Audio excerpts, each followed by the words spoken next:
Look at your neighbor and tell your neighbor it's time to go home.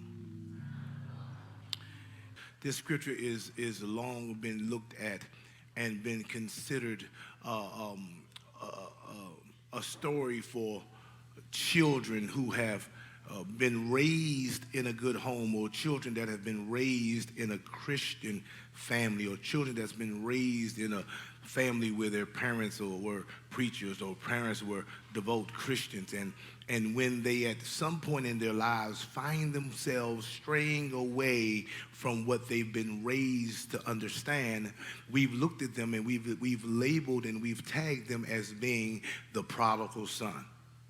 In this text, we notice that this text is a metaphor. Jesus, when he taught in metaphors, and he told stories, and he was sharing. This was the third story, back-to-back story, when he was trying to get a point across to the religious Pharisees and to those that were around him. Then Jesus went on and he began to share about there was a son.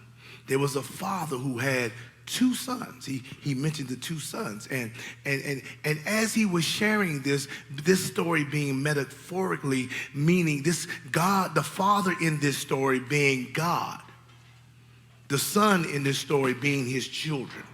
So when you listen to this story and when you look at this story, you have to hear it and understand it, that what Jesus is trying to convey and try to convey to the people that he's sharing with is that this story is about God and his people.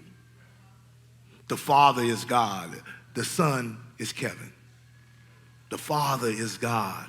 The son is Roger. The father is God. The son is Tiana.